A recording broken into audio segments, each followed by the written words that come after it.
नमस्कार, स्वागत है आपका न्यूज 80 पर। मैं हूं आपके साथ राहुल राणा। 2025 में दिल्ली में विधानसभा का चुनाव होना है। तारीखों का ऐलान हो चुका है, लेकिन सियासत उत्तर प्रदेश में चरम पर है। बीजेपी तो जहां अपने ही गठबंधन में तकरार झेल रही है, अपने ही सहयोगी पार्टियों की नाराजगी झेल रही है। संजय निषाद की नाराजगी की बात हो, ओपी राजभर कह चुके हो दिल्ली और बिहार में वो अकेले चुनाव लड़ेंगे। उधर आशीष पटेल लगातार बगावती सुर उनके बीजेपी को लेकर दिखाई दे रहे हैं। लेकिन दूसरी ओर आज खबर क्या है? खबर आज ये है कि कांग्रेस और समाजवादी पार्टी में भी दो फाड़ होती हुई दिखाई दे रही है 2027 के विधानसभा चुनाव से ठीक पहले। कैसी फाड़ हो रही है? दिल्ली में कांग्रेस, आम आदमी पार्टी और बीजेपी तीनों चुनाव लड़ रही है और तीनों ही अपने आप में जो है अच्छे तरीके से चुनाव दिल्ली में लड़ रहे हैं। लेकिन समाजवादी पार्टी के अध्यक्ष अखिलेश यादव ने एक बयान ऐसा दिया कि यहां पर कांग्रेस और समाजवादी पार्टी के गठबंधन में गांठ पड़ी। लेकिन उसके कुछ समय ही बाद में अजय राय, कांग्रेस के जो प्रदेश अध्यक्ष उत्तर प्रदेश के हैं, उन्होंने भी एक ऐसा बयान दिया कि दोनों बयानों में एक गुत्थी उलझ कर रह गई।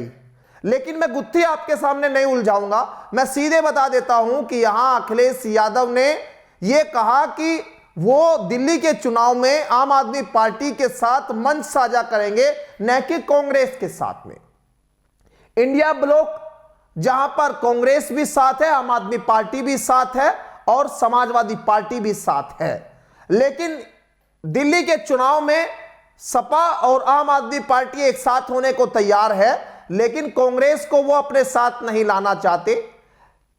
शायद ऐसा लगता है अखिलेश यादव के बयानों से कि वो मध्य प्रदेश का बदला लेंगे, हरियाणा का बदला लेंगे, क्योंकि कमलनाथ ने यह कहा था मध्य प्रदेश के चुनाव में कि कौन अखिलेश वखिलेश, और हरियाणा के चुनाव में भी समाजवादी पार्टी को कोई सीट नहीं दी, वही हाल वहां उनके साथ हुआ। तो अब मिल्कीपुर का भी चुनाव होना है, यूपी में विधानसभा दिल्ली के साथ में ही। अब यहां अजय राय ने बयान दिया है कि यहां पर वो अपनी सहयोगी पार्टी समाजवादी को ये सीट उनके लिए छोड़ रहे हैं, वो अपना कोई प्रत्याशी नहीं उतारेंगे। लेकिन साहब, आपके लिए समाजवादी पार्टी ने दिल्ली में रास्ते बंद करने का पूरा प्लान तैयार कर लिया है। दिल्ली में वो आपको जो है आपके नेताओं के साथ मंच नहीं साझा करेंगे। यहां यूपी में आप भले ही जो है दरिया दिली की बात करते रहो, यूपी में 9 सीटों पर जब चुनाव हुए थे तो 2 सीट देने की बात समाजवादी पार्टी ने कांग्रेस के लिए की थी। उस वक्त भी यही हालात हमने देखे थे कि यहां जब कांग्रेस को लगा कि इन 2 सीटों पर उनका कुछ उठना जाना है नहीं, तो उन्होंने चुनाव लड़ने से मना कर दिया था। चुनाव में जो है समाजवादी पार्टी को नुकसान हो गया और अब मिल्कीपुर सीट पर समाजवादी पार्टी ने अजीत प्रसाद को चुनाव मैदान में उतारा है और उनको बहुत उम्मीद है, क्योंकि ये मजबूत गढ़ भी है समाजवादी पार्टी का। अभी 2024 के चुनाव में लोकसभा में अवधेश प्रसाद, वहां से अजीत प्रसाद के पिता जो है वो चुनाव जीते भी है।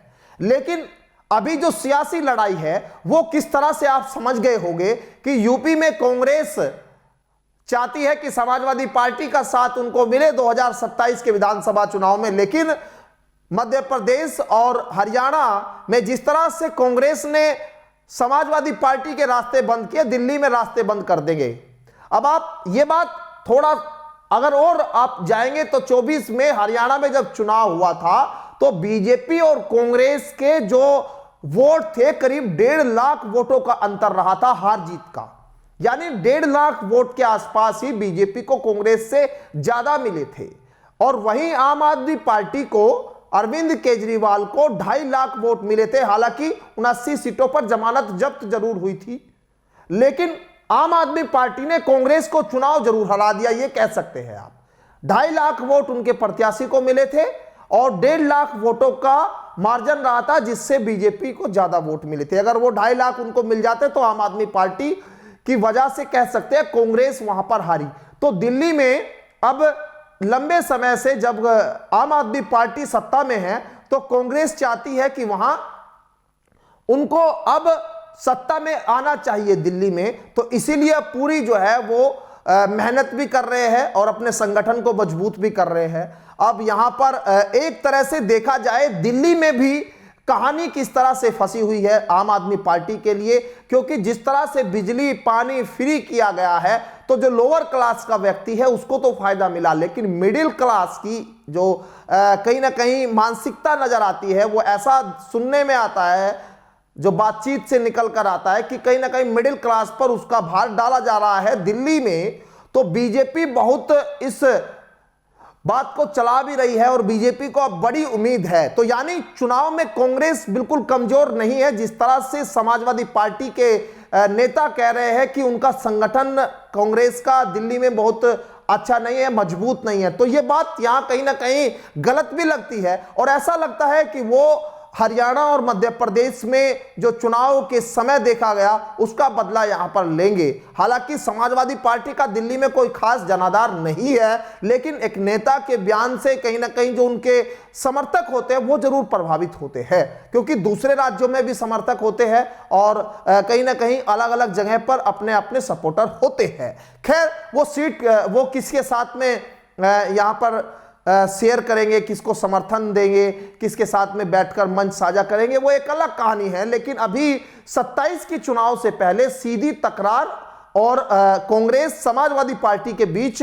बढ़ती जरूर नजर आ सकती है, क्योंकि अगर दिल्ली में समाजवादी पार्टी ने आम आदमी पार्टी के साथ खुलकर दिखाई दिए जिस तरह से अखिलेश ने कहा, तो 2027 में यह खटपट बढ़ सकती है। यानी कांग्रेस उत्तर प्रदेश में कमजोर है, समाजवादी पार्टी ये बात जानती है। तो मध्य प्रदेश और हरियाणा वाला हाल जो है यहां वो कांग्रेस के साथ करने की कहीं ना कहीं दिमाग में ये चीज होगी कि अगर राजनीति में हम आपका साथ दे रहे हैं तो आपसे हमें क्या मिलेगा, ये हर कोई समझता और जानता है। इसीलिए अरविंद केजरीवाल के साथ यहां दिल्ली में मंच साझा करने की बात अखिलेश यादव कर रहे हैं कि 2027 में वो उनका साथ दे। यानी अखिलेश भी इस बात को भली भांति जानते हैं कि उनके इन बयानों का असर आने वाले विधानसभा चुनाव पर बड़ा पड़ने वाला है, क्योंकि अब ना तो इंडिया गठबंधन को कहीं सरकार बनाने की उम्मीद दिखाई दे रही है। नीतीश की बातें चली कि नीतीश सरकार के साथ गठबंधन तोड़ लेंगे, वो यहां आ जाएंगे, तो वो सब बातें भी हवा हवाई साबित हुई और नीतीश ने साफ कर दिया कि कौन क्या कहता है इस बात से कोई फर्क नहीं पड़ता। अब सीधे आप समझिए कि सपा और कांग्रेस अलग, तो फायदा किसको होगा? बीजेपी को होगा, बीजेपी को होगा। और लेकिन बीजेपी को फायदा होगा तो क्या जो बीजेपी के सहयोगी दल है, जयंत चौधरी भी उनके साथ है और दूसरे जो है यहां ओपी राजभर उनके साथ है, संजय निषाद उनके साथ है, उनका क्या होगा? वो गठबंधन में रहेंगे या फिर जो है गठबंधन में कुछ इधर के नेता उधर आएंगे और उधर के नेता इधर आएंगे? तो ये सारी जो है सियासत, जैसे मैंने कहा कि चुनाव दिल्ली में है लेकिन सियासत उत्तर प्रदेश में उथल पथल कर रही है और घमासान सियासी हो रहा है। और उत्तर प्रदेश में अब आने वाले दिनों में बयानों के बहुत काफी मायने निकाले जाएंगे। और उपचुनाव मिल्कीपुर में भी जिस तरह से समाजवादी पार्टी है, वहां पर समाजवादी पार्टी अपने पूरा दम लगाएगी, लेकिन कांग्रेस का वहां कोई खास जनाधार नहीं है, इसलिए कांग्रेस की जरूरत भी समाजवादी पार्टी को यहां इस सीट पर नहीं। उत्तर प्रदेश में बहुत ज्यादा प्रभाव कांग्रेस नहीं लगती है, समाजवादी पार्टी इस बात को जानती है। अब सीधे तौर पर 2025 विधानसभा चुनाव दिल्ली में क्या होगा? त्रिकोणीय चुनाव जिस तरह से बना हुआ है कांग्रेस, बीजेपी और आम आदमी पार्टी के बीच, अगर कांग्रेस जिस तरह से एज करने की बात भी जानकारी में आ रही है कि कांग्रेस यहां शायद दिल्ली में सरकार न बनाए, लेकिन एज जरूर जो है वो यहां करती दिखेगी, यानी बढ़ोतरी कांग्रेस को यहां पर वो मिलती नजर आ रही है। अब ऐसे में टक्कर सीधे बीजेपी और आम आदमी पार्टी के बीच और अखिलेश की ये राजनीतिक सियासी जो उन्होंने गोटियां सेट की है, इन गोटियों का 2027 पर क्या असर पड़ेगा, देखना बड़ा दिलचस्प होगा। फिलहाल मेरे साथ इस खास विश्लेषण में इतना ही, मुझे दीजिए इजाजत, नमस्कार।